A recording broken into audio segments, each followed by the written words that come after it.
ಹಾಸನದ ಮೊಸಳೆ ಹೊಸಳ್ಳಿಯ ದುರಂತ ಏನಾಯಿತು, ದುರಂತಕ್ಕೆ ಕಾರಣಗಳೇನು ನೋಡಿ. ಸ್ಥಳೀಯರೇ ಆರೋಪ ಮಾಡ್ತಿರೋ ಪ್ರಕಾರ ಆ ಇಬ್ಬರು ಕಾರಣ, ಇಡೀ ವ್ಯವಸ್ಥೆ ಕಾರಣ, ಒಂದು 5 ಕಾರಣಗಳನ್ನು ಹೇಳ್ತಿರುವಂಥದ್ದು ನೋಡಿ. ಅದಕ್ಕೂ ಮುಂಚೆ ಹುಟ್ಟುಹಬ್ಬ ಆಚರಿಸ್ಕೊಂಡಂತಹ ಯುವಕ ಒಬ್ಬ, ಎಲ್ಲ 17-25 ವರ್ಷದ ಒಳಗಿನವರು ಮೃತರಾದಂಥವರು, ಎಲ್ಲರ ಒಬ್ಬೊಬ್ಬರ ಮೃತರ ಬಲಿಯಾದವರ ಕಥೆಗಳನ್ನು ಕೇಳಿದ್ರೆ ಸಂಕಟ ಆಗುತ್ತೆ ನೋಡಿ. ಎಲ್ಲರೂ ಕೂಡ engineering students. Praveen Kumar BE ಅಂತಿಮ ವರ್ಷ, ಬಿಹಾರದವರು. ರಾಜೇಶ್ KB ಪಾಳ್ಯ, ಹೊಳೆನರಸೀಪುರ. ಈಶ್ವರ್ ಡನಾಯಕನಹಳ್ಳಿ, ಕೊಪ್ಪಲು, ಹೊಳೆನರಸೀಪುರ, 17 ವರ್ಷ.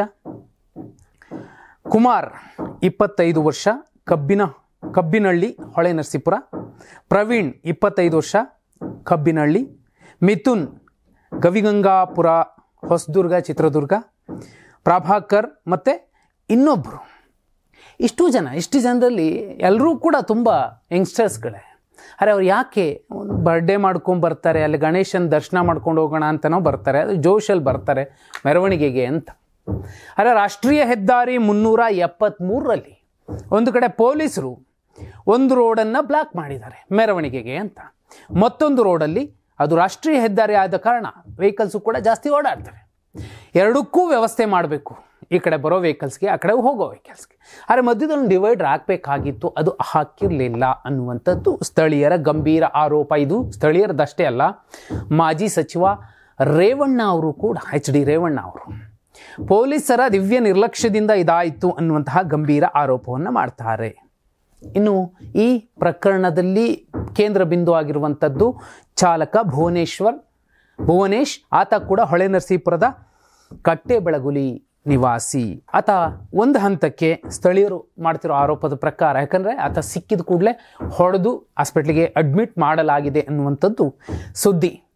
ಆತ ಕುಡ್ದಿದ್ದ, ಆ ಕಾರಣಕ್ಕೋಸ್ಕರ ಈ ಅಪಘಾತ ಆಗಿದೆ ಅನ್ನುವಂಥದ್ದು ಕೂಡ ಆರೋಪ. ಇದು ಒಂದನೇ ಕಾರಣ, ಆತ ಕುಡ್ದ ಕಾರಣಕ್ಕೋಸ್ಕರ ಹೀಗಾಗಿತ್ತು ಅಂತ. ಎರಡನೇದ್ದು, ಆತ ಈ ಮೊಸಳೆ ಹೊಸಳ್ಳಿಯ ಅಪಘಾತಕ್ಕೂ ಮುಂಚೆನೆ ಚನ್ನಪಟ್ಟಣ ಬೈಪಾಸಲ್ಲೂ ಕೂಡ ಒಬ್ಬರನ್ನ ಗುದ್ದಿ ಬಂದಿದ್ದ, ಒಂದು ವೆಹಿಕಲ್ಗೆ ಗುದ್ದಿ ಬಂದಿದ್ದ ಅನ್ನುವಂತಹ ಸ್ಫೋಟಕ ಮಾಹಿತಿಯೂ ಕೂಡ ಈಗ ಪೊಲೀಸರು ಕಲೆ ಹಾಕಿರುವಂಥದ್ದು. ಎರಡನೇದ್ದು, ಆ ಕಡೆಯಿಂದ ಬಂದಿದ್ದಂತಹ ಬೈಕ್ ಸವಾರ ಆತನನ್ನು ಉಳಿಸೋಕೋಗಿ ಡಿವೈಡರ್ಗೆ ಗುದ್ಕೊಂಡು ಈ ಕಡೆ ಬಂದು ಮೆರವಣಿಗೆ ಸಾಲಿನಲ್ಲಿದ್ದಂತಹ ಭಕ್ತರ ಮೇಲೆ ಟ್ರಕ್ ಹರಿತು ಅನ್ನುವಂಥದ್ದು. ಆ ಕಾರಣಕ್ಕೋಸ್ಕರ ಇಲ್ಲಿ ಸುಮಾರು 9 ಬಲಿ ಬಿದ್ದಿದೆ. ಸುಮಾರು 17-20 ಮಂದಿ ಗಂಭೀರವಾಗಿ ಗಾಯಗೊಂಡು ಆಸ್ಪತ್ರೆಯಲ್ಲಿ ಇರುವಂಥದ್ದು. ಇದಲ್ಲದೆ ಆರಂಭದಲ್ಲೇ ರೇವಣ್ಣ ಅವರು ಹೇಳಿದಂತಹ ಆರೋಪ ಕೂಡ ಅದೇ, ಪೊಲೀಸರ ದಿವ್ಯ ನಿರ್ಲಕ್ಷ್ಯ. ಅಷ್ಟು ದೊಡ್ಡ ಮೆರವಣಿಗೆ ಆಗ್ತಿದೆ, ಬೇರೆ ಬೇರೆ ಕಡೆ ಬೇರೆ ಬೇರೆ ರೀತಿಯ ಅವಘಡಗಳಾಗ್ತಿದ್ದಾವೆ, ಕಲ್ಲು ತೂರಾಟಗಳಾಗ್ತಿದ್ದಾವೆ, ಮತ್ತೊಂದು ಕಡೆ ಯಾವುದೋ ಘೋಷಣೆ ಕೂಗುವಂಥದ್ದು, ಇವೆಲ್ಲವೂ ನಡೀತಿರೋ ಸಂದರ್ಭದಲ್ಲಿ, ಅದು ಕೂಡ ಗಣೇಶ ಮಹೋತ್ಸವದ ಸಂದರ್ಭದಲ್ಲೇ ಪೊಲೀಸರು ನಿಜಕ್ಕೂ ತುಸು ಹೆಚ್ಚಿನ ಎಚ್ಚರ ವಹಿಸಬೇಕಾಗಿತ್ತು. ಇದಕ್ಕಿಂತಲೂ ಗಂಭೀರವಾದಂಥದ್ದೇನೆಂದರೆ, ಆತ ಅತಿಯಾದ ಸ್ಪೀಡ್ನಲ್ಲಿ ಬರ್ತಿದ್ದ, ನಿಯಂತ್ರಣ ತಪ್ಪಿದ ಕಾರಣಕ್ಕೆ ಈ ಅಪಘಾತ ಆಗಿರುವಂತಹ ಸಾಧ್ಯತೆ ಇದೆ ಅನ್ನುವಂಥದ್ದನ್ನು ಕೂಡ ಕಾರಣಗಳ ಪಟ್ಟಿಯಲ್ಲಿ ಅಲ್ಲಿ ಸ್ಥಳೀಯರು ಕೊಡ್ತಿರುವಂಥದ್ದು. ಒಂದು ಕಡೆ ಯಾವುದೋ ವಿಮಾನದಲ್ಲಿ ಸಾವನ್ನಪ್ಪಿದ್ರೆ ಕೋಟಿಗಟ್ಟಲೆ ಪರಿಹಾರ ಕೊಡ್ತಾರೆ, ಆದರೆ ಇಂತಹ ಬಡವರು ಯಾರೋ ಬಲಿಯಾದರೆ ರಸ್ತೆ ಬದಿಯಲ್ಲಿ ಅವರಿಗೆ ಕೇವಲ 5 ಲಕ್ಷ ಕೊಡ್ತಿರಲ್ಲ ಅಂತ ಕೂಡ ಪರಿಹಾರದ ಧನ ಏನು ಸರ್ಕಾರ ಘೋಷಣೆ ಮಾಡಿದೆ ಪರಿಹಾರ, ಅದನ್ನು ಕೂಡ ಕಟುವಾಗಿ ಟೀಕಿಸ್ತಿದ್ದಾರೆ. ಎಲ್ಲ ಯುವಕರಿದ್ದಾರೆ, ಅವರು ಬದುಕಿದ್ದಿದ್ರೆ ಆ ಕುಟುಂಬಗಳು ಎಷ್ಟೋ ಚೆನ್ನಾಗಿರ್ತಿದ್ವೋ ಏನೋ. ಆದರೆ ಇಂತಹ ಸಂದರ್ಭದಲ್ಲಿ ಕೇಂದ್ರ ಸರ್ಕಾರ ಕೂಡ ಪರಿಹಾರ ಕೊಡುತ್ತೆ, ರಾಜ್ಯ ಸರ್ಕಾರ ಕೂಡ ಕೊಡುತ್ತೆ, ಸತ್ತವರು ಅಷ್ಟೇ ಹೋದರು, ಹಣದಿಂದ ಏನು ಮಾಡಿ.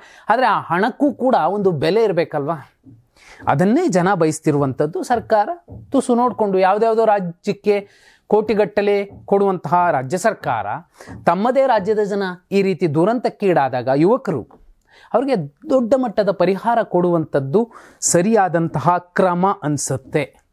ನೀವೇನಂತೀರಾ? ಕಮೆಂಟ್ ಮಾಡಿ.